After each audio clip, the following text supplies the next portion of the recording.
আজকের এই এসিটা পাম্প ডাউন কি করে সেটা আমি দেখাবো। পাম্প ডাউন মানে এসিটা যখন আপনি খুলতে চাইছেন, সেই এসিটা কি করে খুলবেন? এমনি তো খোলা যায় না। খুলতে গেলে গ্যাস আপনার বেরিয়ে যাবে। সেইজন্য বলা হয় পাম্প ডাউন। তো এসিটা আপনি ১ম এ চালিয়ে নেবেন। চালিয়ে আউটডোরে চলে আসবেন। আউটডোরে ফ্যান চলছে, কম্প্রেসার চলছে কিনা আপনি দেখে নেবেন।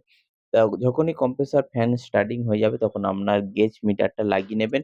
আর যদি গেজ মিটার না থাকে তাতেও কোনো অসুবিধা নেই। গেজ মিটার থাকলে আপনি ভালোভাবে বুঝতে পারবেন যে এসিটা কি করে পাম্প ডাউন হচ্ছে।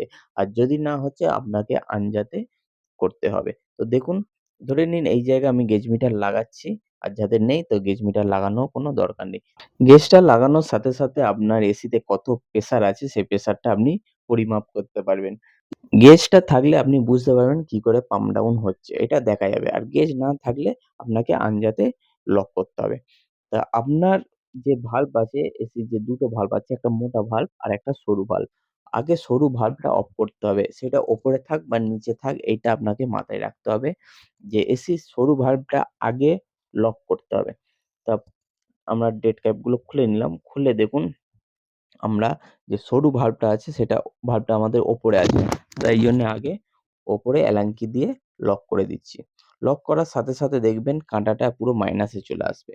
আপনি বুঝতে পারবেন। সাথে যখনই আমরা মাইনাসে চলে এলো তারপরেই আমরা মোটা ভাল্বটা লক করব। মোটা ভাল্বটা যখনই লক হয়ে যাবে ইনডোরেসটা সাথে অফ করে দিতে হবে। একজন রেডি রাখতে হবে যাতে ইনডোরটা অফ করে। দেখুন আমাদের লক হয়ে গেল। বললাম অফ কর, তো অফ হয়ে গেল।